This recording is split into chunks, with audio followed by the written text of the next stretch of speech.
First thing Lyra Venn noticed that morning wasn't the hum of the Orion Spire Academy or the endless swirl of languages spoken in the halls. It was the color of the teacher's skin. Instructor Selvox had shifted to pale blue before class had even begun. That color meant fear. Everyone in the room saw it, but no one said a word. The air itself was heavy with tension. The hollow seating grid buzzed overhead, shimmering lines of light as it rearranged assignments. Students shuffled nervously, waiting for the digital call-out of their names. For most, it was routine, but for Lyra, an Earthborn girl sitting quietly at her desk, it felt like Judgment Day. Her name pulsed in green above the far left corner of the grid. Relief flickered for a heartbeat, but then the shadow fell. A larger, heavier presence slid into the seat beside her. The holographic light confirmed it. Assigned, locked, final. Drak Tovar, a predator young.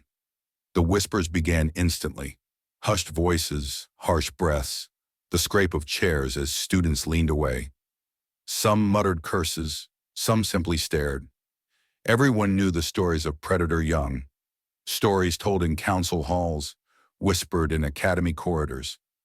Their instincts, their history of blood. And now one of them had been placed next to a human. Lyra's heart pounded so hard she was sure the grid could register it. Her hands clenched under the desk, knuckles white. Why? Why would the system do this? Was it a mistake? Or was it deliberate? Instructor Selvox's voice cracked as he tried to regain order. Saga, class, please settle. The grid has spoken. But his skin betrayed him, flashing pale blue, then streaks of green, the colors of dread and hesitation. Even the teacher didn't believe his own words. Lyra risked a glance sideways. Drak sat still, perfectly still. His broad frame hunched slightly as though shrinking into the seat, but his eyes, sharp, dark, unblinking, met hers, and for a moment, everything else vanished. She expected hunger, threat, the promise of violence. Instead, curiosity. Why was he looking at her like that? Why wasn't he baring fangs or growling low like the stories said? Why was the most dangerous presence in the room acting like he had nothing to prove? The silence stretched too long.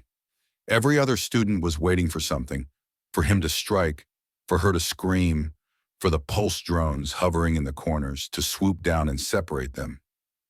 But none of that happened. Only the hum of the academy lights.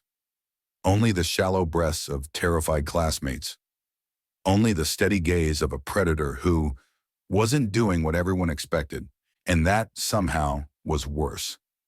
Instructor Selvox finally turned, his voice tight. Continue with your lesson modules. His skin betrayed him again, a flare of yellow shame. He couldn't hide his fear, and everyone saw it.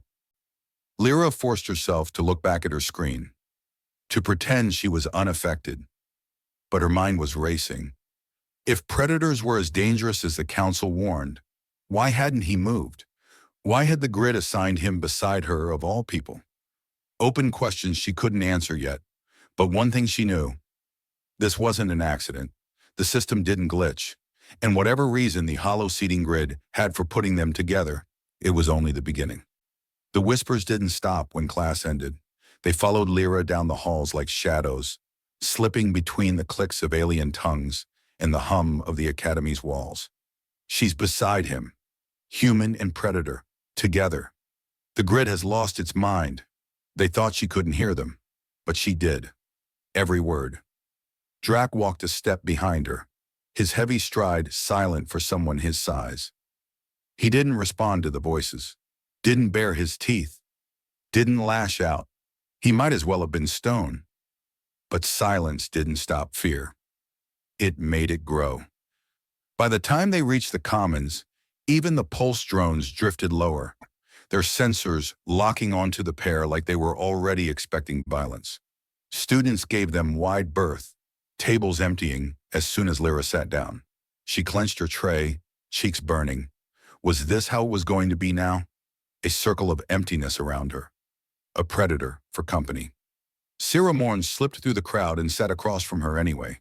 The alien's soft frills rippled with unease, but her eyes were steady. Lyra, she whispered, voice low enough that the drones wouldn't register. "Do you know what you're doing?" "I didn't choose this," Lyra shot back. "The grid did." "That's what frightens me," Syrah said. "Grids don't make errors. If it put him beside you—" She trailed off, eyes flicking toward Drac. The predator sat hunched, untouched food before him. His claws rested flat against the table, not curled, not threatening, waiting, watching. Lyra followed his gaze. He wasn't staring at her anymore. He was staring past the commons glass at the stars beyond. Silent, almost lonely. "Why isn't he doing anything?" Lyra whispered. Syrah's frills trembled. "Maybe he's waiting. Maybe he's hunting." That word chilled her. Hunting. Was that it? Was he biding his time, waiting until the right moment? Or was something else keeping him still? Across the room, Instructor Selvig stood in the doorway, skin a storm of colors he couldn't control. Fear, shame, hesitation. His gaze lingered on Lyra, then flicked away when he caught her looking. He wasn't going to intervene. Not yet. He was afraid of being the one to push Drac too far. The commons felt smaller by the minute, like every breath was being weighed. Lyra gripped her fork until her knuckles turned white, forcing her voice steady. "If he wanted to hurt me, he would have done it already." Syrah didn't argue. She just looked away, unwilling to say what everyone else was thinking. The truth was simple. The predator hadn't acted. And that silence was louder than any growl. The cafeteria was louder than usual that day, but not because of laughter. The sound was jagged, nervous. Students whispering in languages Lyra didn't understand, all of them careful to keep distance from her table. She sat rigid, her tray untouched. Across from her, Syrah fidgeted with her food. Beside her, Drac remained motionless. The silence around them was deafening, 100 seats full of noise, and their table an island of emptiness. It couldn't last. 3 older students broke the circle. They didn't avoid her table. They headed straight for it, boots thudding in perfect rhythm. Predators of another kind, loud, confident, certain they were untouchable. The leader leaned forward, his voice dripping with contempt. "Look at this. Earth's little experiment. Sitting with a beast." His companions snickered, their eyes flicking to Drac like he was a chained animal. Lyra's pulse spiked. Syrah's frills flattened tight against her head. Drac didn't move. The leader slammed his tray down, metal rattling. "Do you know what predators are for, Earth Girl? They're for cages. They're for council labs. They're for warnings carved into memory. You sit with one, you mark yourself as prey." The words stung.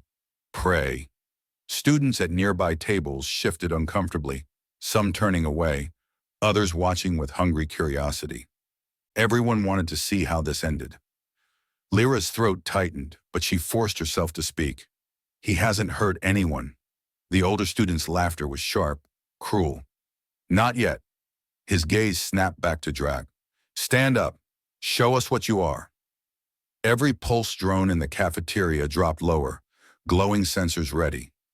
The air grew thick with anticipation. Drac finally stirred. Slowly, he turned his head, meeting the older student's stare. No growl, no bared teeth, just silence. That silence was more terrifying than violence. The leader sneered. "Coward, or maybe broken." He shoved the tray, food scattering across the table. "You're nothing but an animal trained to sit." The drones hummed louder, warning tone rising. Drac's claws twitched once against the table's surface. Just once. His eyes narrowed, steady, cold. For a heartbeat, Lyra thought he would snap. The whole room braced for it. Then, nothing. He lowered his hand. Calm, controlled. Gasps rippled through the cafeteria. The predators everyone feared didn't retreat. They didn't obey insults. And yet here he was, choosing not to strike. The older student's expression faltered. He had expected rage. Instead, he got stillness. That was a different kind of power, and it unnerved him.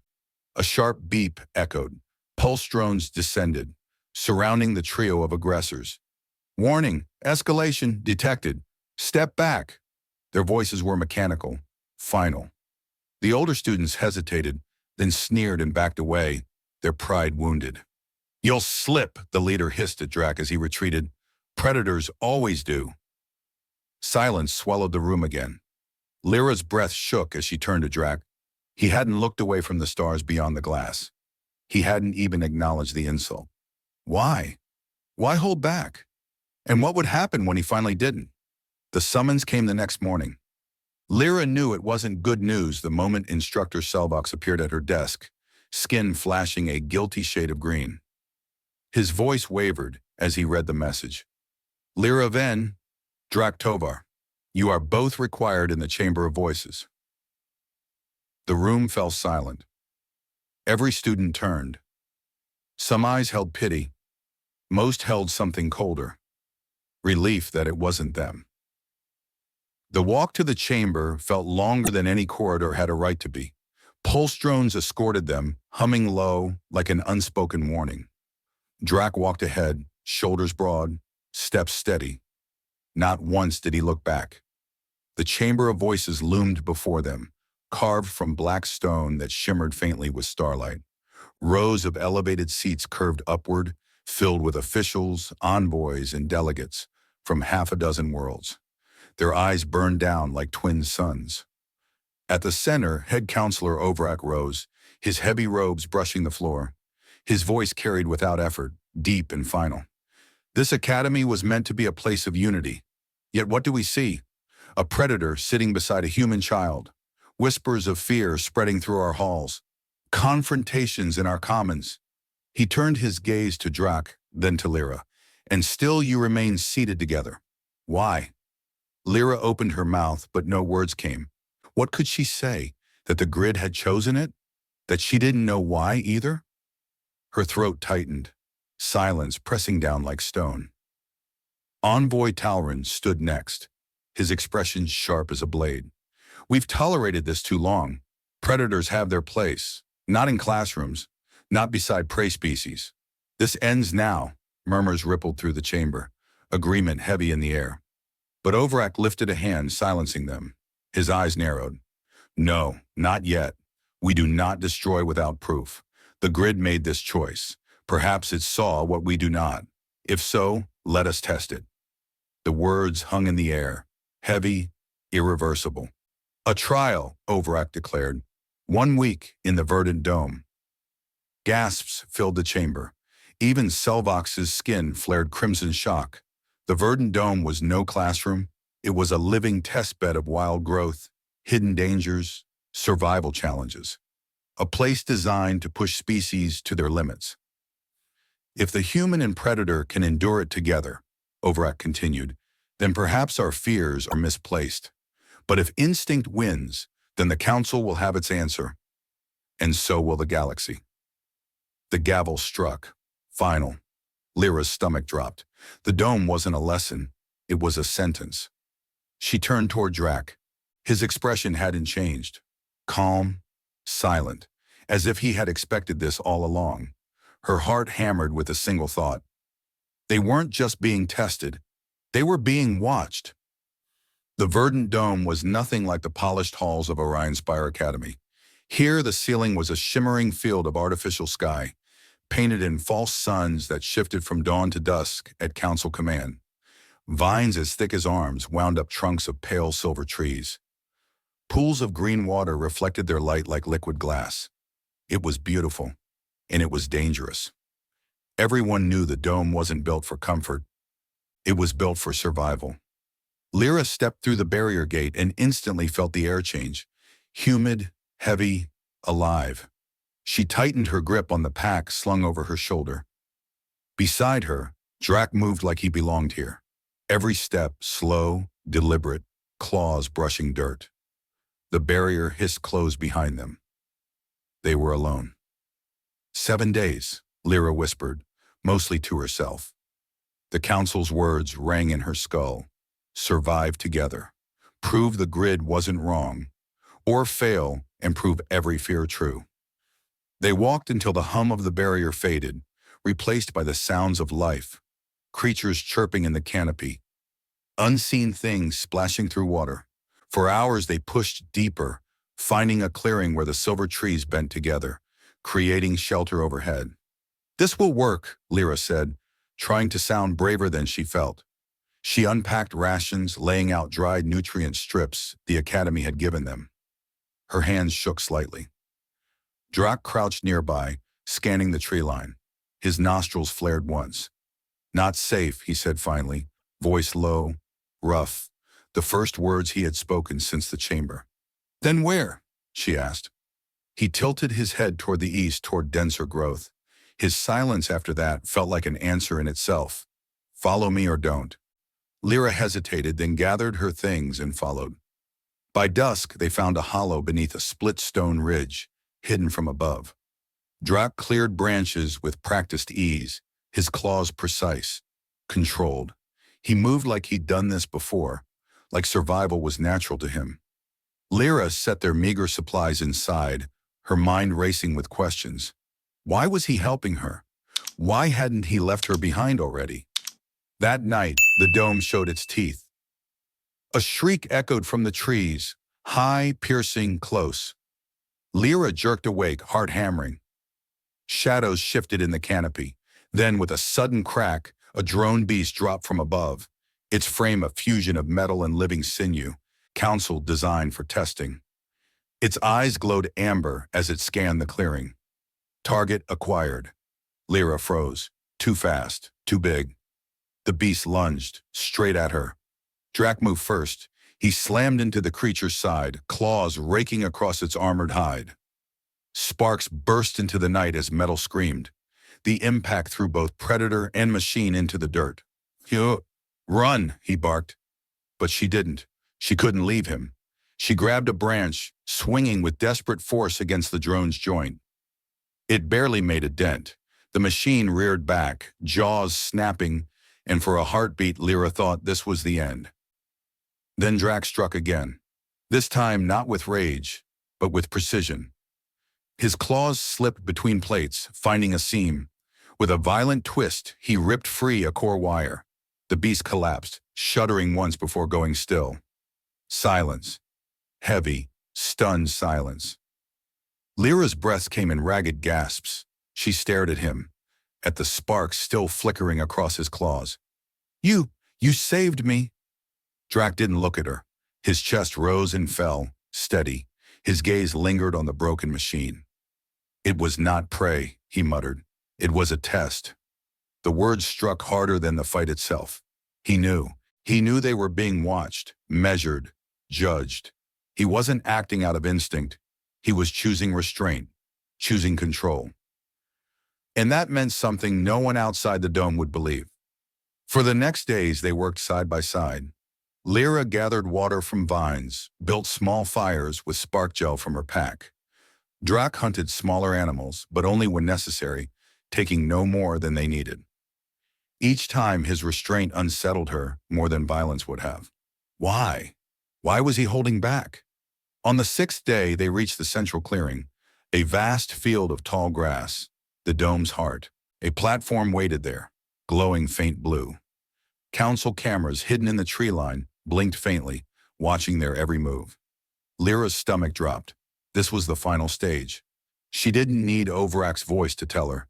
The dome itself was the council's mouthpiece. A cage rose from the ground, metal scraping. Inside, a living creature thrashed. Small, frightened, clearly prey. A test, a trap. The machine voice echoed overhead. "Predator! Prove instinct! Hunt!" The grass swayed in silence.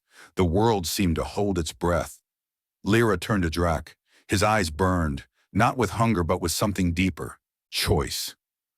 The cage door hissed open. The prey creature bolted into the clearing, legs trembling, eyes wide with terror. It stumbled through the grass, frantic, searching for escape where none existed. The cameras hidden in the trees whirred, focusing, recording. This was the council's true test. Lyra felt her stomach twist. They hadn't asked her to act. They hadn't cared if she built fires or found water. No, this was about him. Drac Tovar, the predator, the proof the galaxy demanded. He stepped forward. The ground seemed to shift beneath his weight, each movement slow, deliberate. His claws glinted in the false sunlight. The prey animal squealed, darting in panicked circles. The machine voice echoed overhead. Instinct will decide. Every nerve in Lyra screamed at once. This wasn't fair. This wasn't survival. It was spectacle. They wanted blood, nothing more. And if he gave it to them, the council would nod and say they were right all along. Drac, she whispered, voice breaking. Don't. He froze. Just one step away from the trembling creature, muscles taut, eyes locked. His breath came low, steady, like he was fighting something inside. Every story she'd ever heard about predators said this was impossible. That instinct always won. The prey tripped, collapsing in the grass. Helpless, defenseless. A perfect target. The silence was unbearable. Every second stretched, a question burning in the air. Would he kill? Would he prove them right? Then slowly Drac lowered his claws. His chest rose and fell once. A long, controlled exhale. He turned his back on the prey. Gasps erupted. Even though no one else was in the dome, Lyra could feel the shock radiating through the hidden cameras. The council had seen, the world had seen. The machine voice faltered, as though the script hadn't prepared for this. Predator, non-compliance detected, task incomplete. Drac looked upward, toward the voice. His own growl finally came, deep and steady. Mercy is not failure. Lyra's throat tightened. The words hit harder than claws. Mercy, not instinct, not violence. Mercy. She stepped beside him, her hand brushing his arm. She faced the cameras, voice loud enough for every microphone hidden in the grass. If refusing to kill is failure, then maybe your test is the real weakness. The prey animal fled into the brush, unchallenged, free. And for the first time since the trial began, Lyra didn't feel afraid. She felt defiant. The field went quiet. No more instructions, no more machines, just silence, heavy with what they had done. The trial was over. But the verdict? That would be decided outside these walls. The gates of the verdant dome parted with a hiss, and blinding light spilled across the stone floor of the Chamber of Voices. Lyra stepped out first, her legs weak but steady, heart hammering in her chest. Drac followed, calm as ever, shoulders straight, eyes forward. The chamber was full. Delegates, students, instructors, council envoys, every seat occupied. The silence was suffocating. Head Counselor Overock's gaze bore down on them from the high seat. His voice rumbled across the hall. We have seen the test. The predator was given prey. And still, his words paused, deliberate. He refused. Whispers erupted instantly, a wave of disbelief breaking across the chamber. Some voices hissed about instinct denied. Others, softer, dared to wonder if it was proof of something greater. Envoy Tauren stood, his face carved from stone. Refusal is weakness. He rejected instinct. This proves he cannot be trusted. His words echoed with finality. But for the first time since the trial began, Instructor Selvox rose. His skin flared bright gold, the color of courage. His voice shook, but his words cut clean through the noise. No, what we witnessed was not weakness. It was control. It was choice. The very thing our academy exists to teach. All eyes turned to him. The teacher who had trembled with fear at the sight of predator claws now stood firm, his colors blazing. If restraint is weakness, Selvox continued, then what is strength? Is it violence? Is it killing because the council demands it? Or is it deciding, against every expectation, to choose mercy?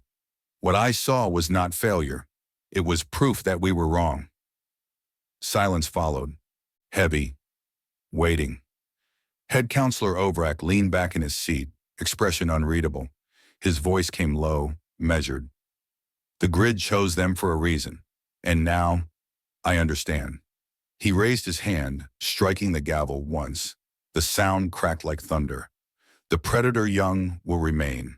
The experiment continues. Let the galaxy bear witness. Fear cannot be the only answer.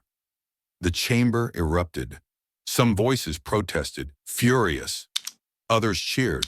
And above it all, the students, those who had whispered and stared, now clapped, hesitant at first, then stronger, louder. Applause thundered through the chamber of voices until it shook the air itself.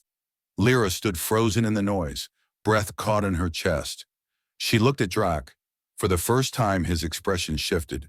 Not hunger, not threat, just the faintest curve of something almost human, respect. Together they stepped down from the platform, side by side. The space between them was no longer silence, no longer fear. It was something new, something the galaxy hadn't seen before. A beginning.